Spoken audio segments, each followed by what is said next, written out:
couple lecture you had. We we have a chance to visit the Minister of Science and Technology in this country, so that's the reason we won't be able to continue the lectures. But today we're going to restart again. And then, so if you have any questions about last lecture? No? It's all clear? Okay. Good, yeah. So maybe I should give a short brief sort of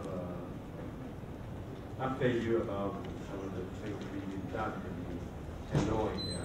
So we got a chance to visit the K Hospital. Many of you know it's the major cancer hospital here in Vietnam, and then we meet some of the physicians there. And truly everybody expressed a concern about the cancer rate in this country. I think you're all aware. And they say that in their cancer rate, their hospital patient number increased 20% per year. Okay? So that's pretty high. We want to see the economy grow for 20%, but we don't want to see the cancer rate grow 20%, right?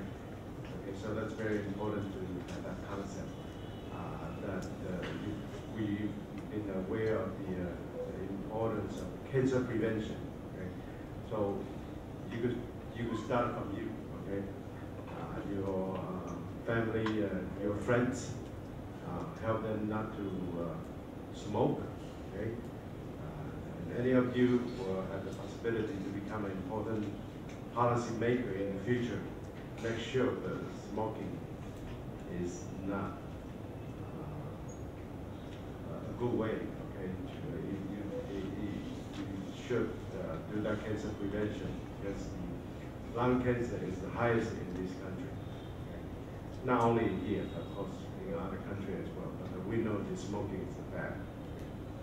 Okay, if no other question, we'll let Dr. Yang to continue the lecture. Okay?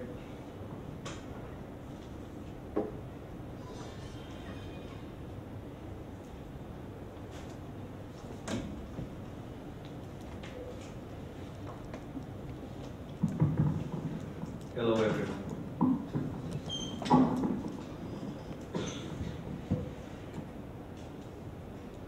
So today, this is my second lecture. I'm going to talk about cancer energy metabolism.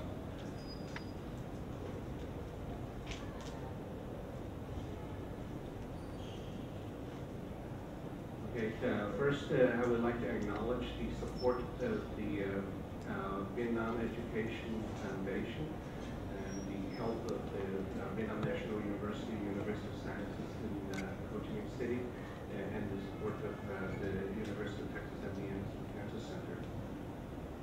So as an overview, I'm going to talk about cancer energy metabolism today.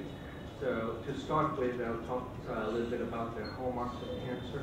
And the cancer cell metabolism is a new hallmark of cancer, the metabolic needs of the cancer cells. And then go into some details about glucose metabolism, amino acid metabolism, and lipid metabolism. And in the second half of the lecture, I'll talk about redox metabolism, interaction with the stromal cells, interaction of the cancer cells with the whole body in the metabolic way. And then talk about the methodology of the investigation and some clinical implications. First, about the cancer hallmarks. Dr. Lee have started a journal with the title of Cancer Hallmarks. And in fact, the cancer hallmarks, or hallmarks of cancer, this term was coined by Hanahan and Weinberg. Originally, they published their seminary paper in the year 2000, and then in the year 2011, they published another update. And basically, they summarized the characteristics of cancer. Now, when we look at things, okay, how do we know it's a cancer? Or how do we, when we diagnose a cancer, what are the criteria that we help us to know that it is a cancer. For example, I mean, what is a dot? Okay, a dot comes in different shapes and sizes and forms. And how do we call a dog a dog? How do we classify an animal as a dog? In the same way, when we look at cancer, cancer can present in different anatomical sites. It can be different shapes and sizes and different behaviors, different clinical behaviors. How do we know that it is a cancer? Why do we call it a cancer? And these are basically we can call it the phenotypes, so the characteristics that help us to guide us to identify some disease as cancer. These are insensitivity to growth arrest, invasion and metastasis, angiogenesis, escape from immune surveillance, evade apoptosis, persistent growth, and limitless replication, and deregulated energetics. And degenerated energetics is the characteristic that we focus on today. And also the enabling characteristics that were added in 2011, genomic instability and mutations.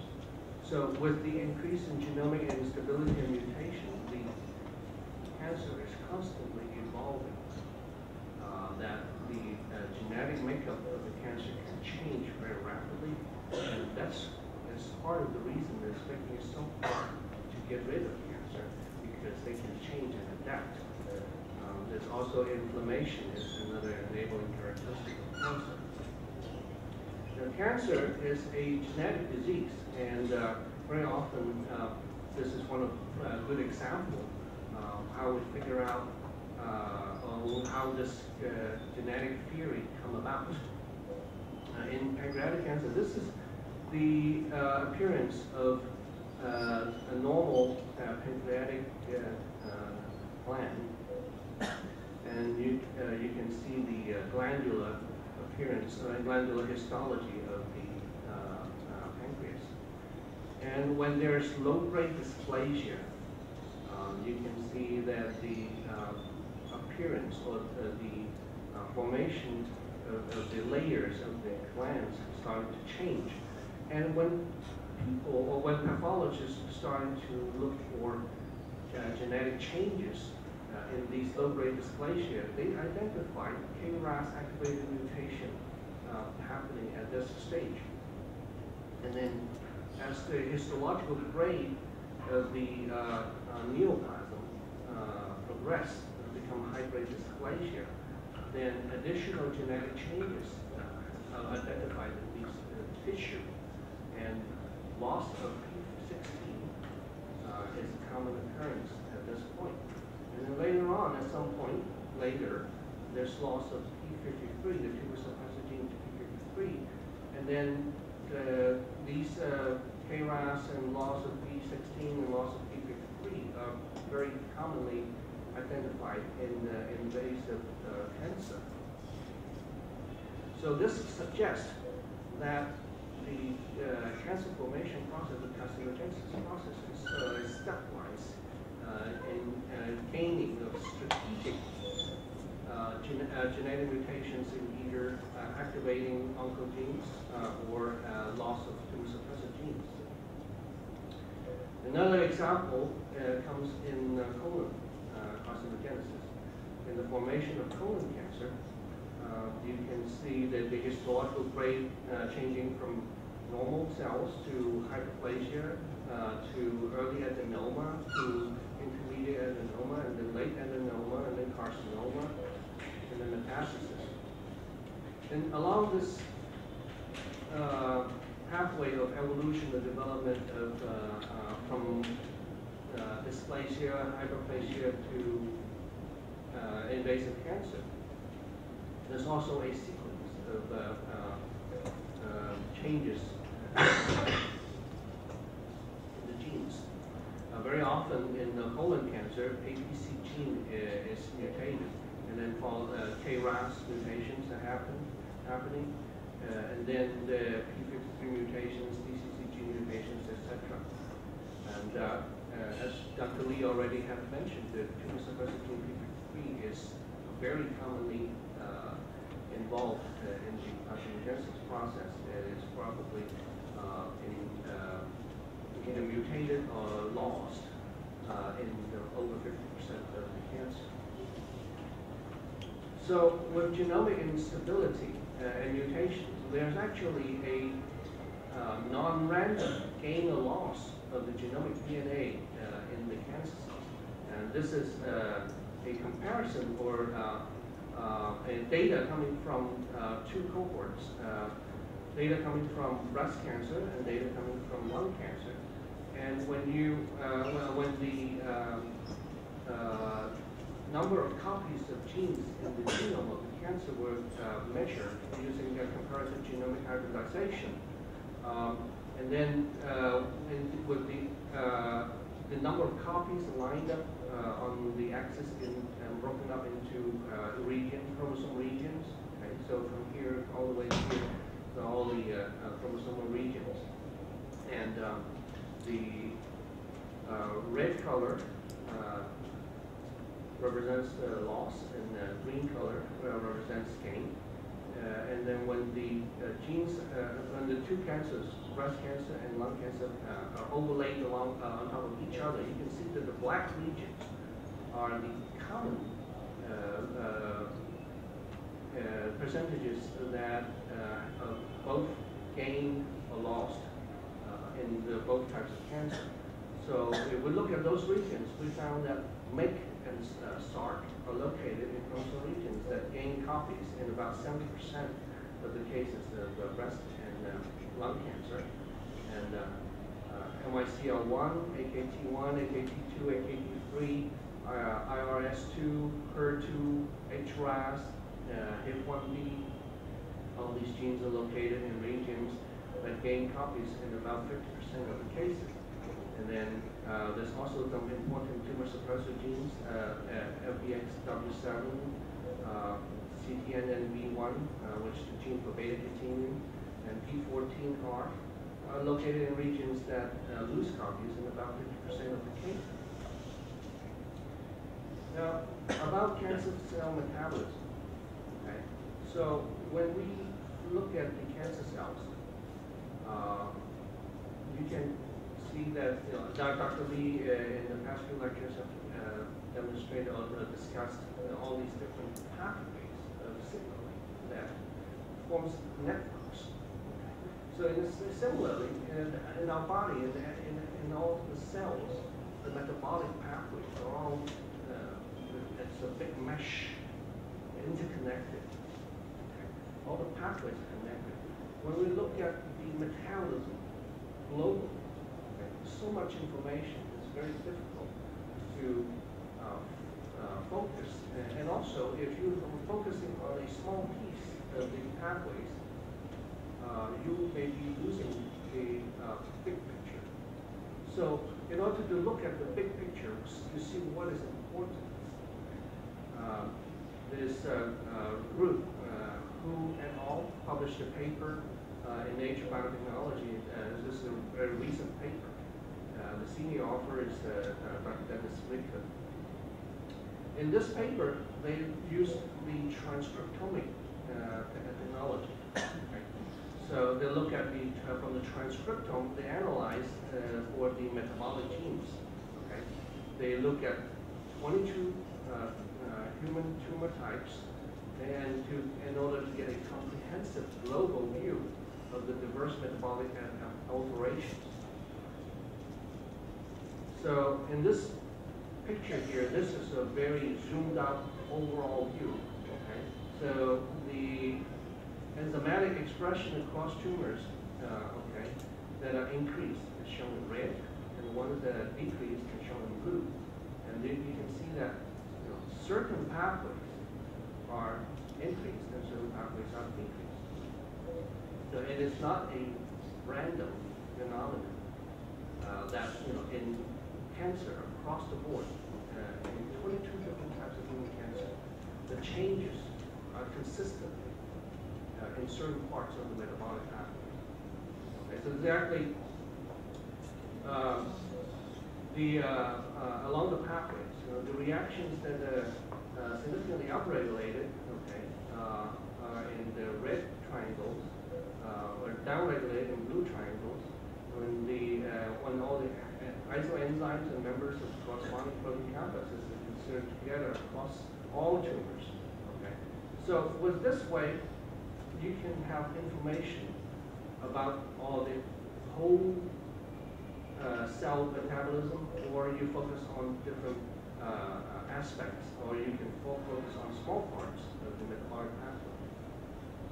And then in this paper, it's very important that they did statistical analysis. They come out with a very ingenious way of analyzing this whole massive amount of data, and extract the information out of it.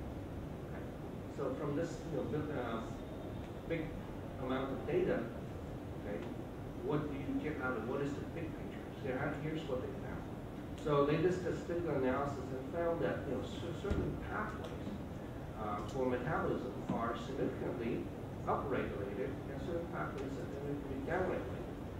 And the upregulated pathways are pentose phosphate pathway, the purine biosynthesis pathway, the amino acyl transfer RNA biosynthesis pathway, glycolysis, and the pyrimidine biosynthesis pathway. These pathways are upregulated. And the fatty acid degradation, essential amino acid degradation, xenobiotic drug metabolism. So these pathways are basically degradative pathways, catabolic pathways, are downregulated.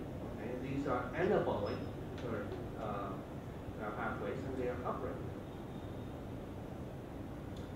So why is it that these pathways, certain pathways are upregulated and certain pathways are downregulated?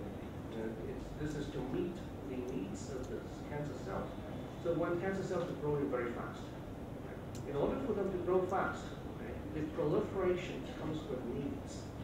Okay, they need building blocks, they need amino acids, they need carbohydrates, they need lipids. And most important of all, they need nucleotides. They need nucleotides for the synthesis as the building blocks for the DNA and the RNA. And in order to do all these things, they need energy. And they need a lot of metabolic energy in the form of ATP.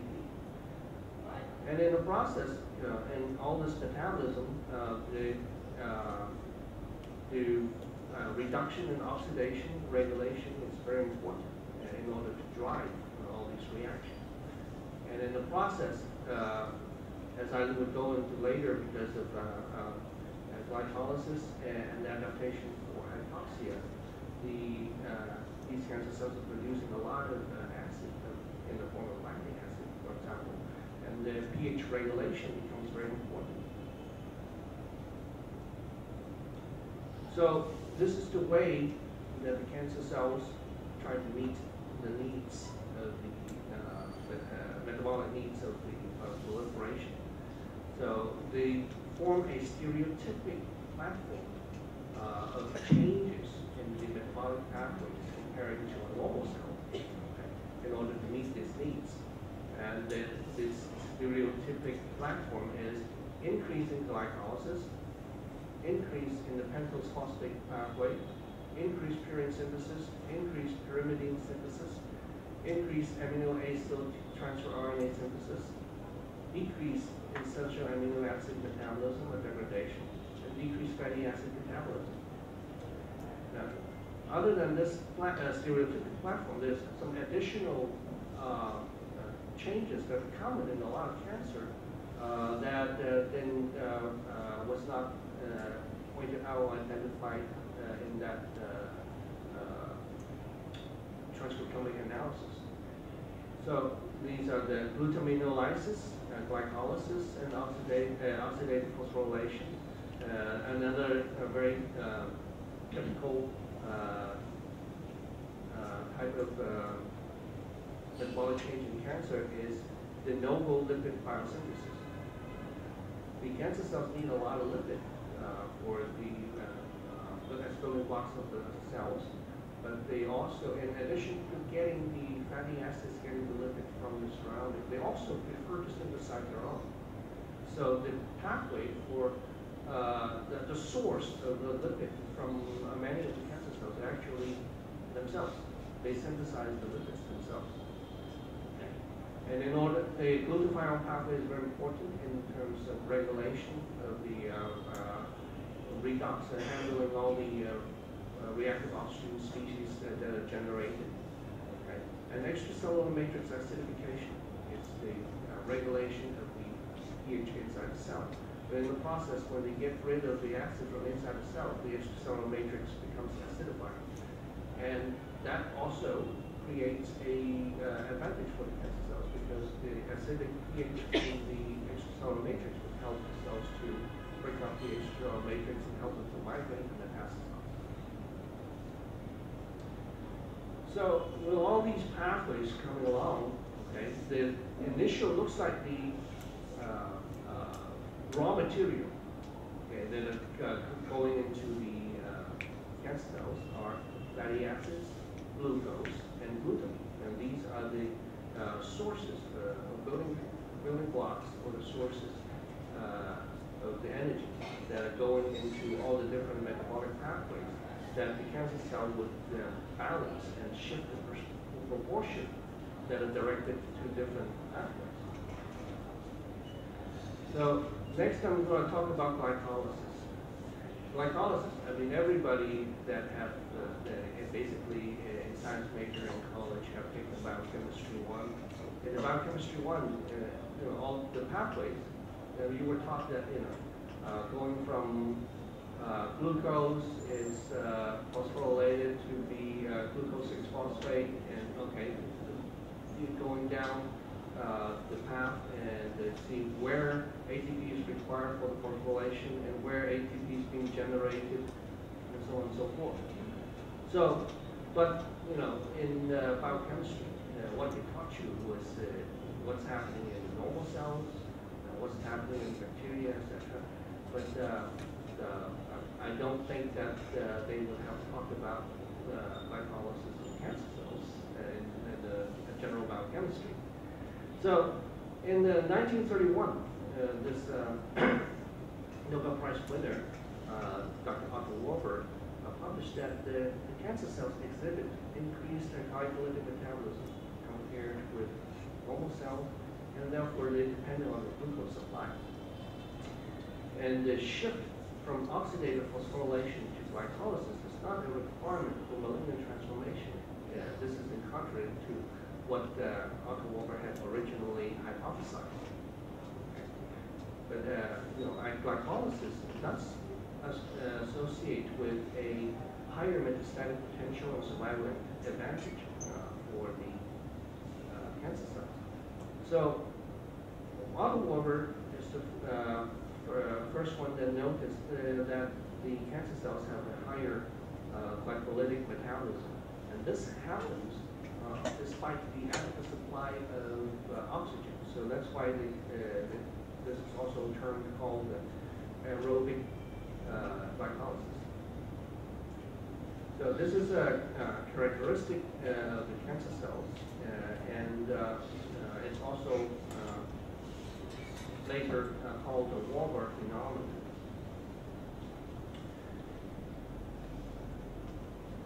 So in the normal cells in differentiated tissue, okay, the energy in the form of ATP is derived from mainly from oxidative phosphorylation, and anaerobic glycolysis occurs when there's intermittent lack of supply of oxygen. In proliferation tissue and in tumors, the cancer cells or the proliferating tissue would prefer to generate most of the energy of the ATP coming from glucose through the glycolytic pathway. And in the process, lactic acid is being generated. And in terms of relative importance, the percentage of the pyruvate being diverted for oxidative phosphorylation is only about 5%. So what are the benefits of the glycolysis for cancer cancer cells. It is good for energy production in hypoxic conditions. It is independent of oxygen. It actually can produce a lot of ATP, okay, as long as the glucose supply is ample. Okay? Although in oxidative phosphorylation per glucose, you can get a large number of ATP, and you can only get a couple of ATP out of that molecule of glucose in glycolysis. But it is the flux that counts, how much the metabolites can flow through this pathway. They can generate enough ATP to meet the need.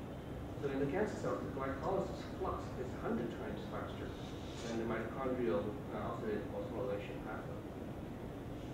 So in apoptosis suppression, the setup of this glycolysis in the cancer cells is that the hexokinase 2 is actually bound to the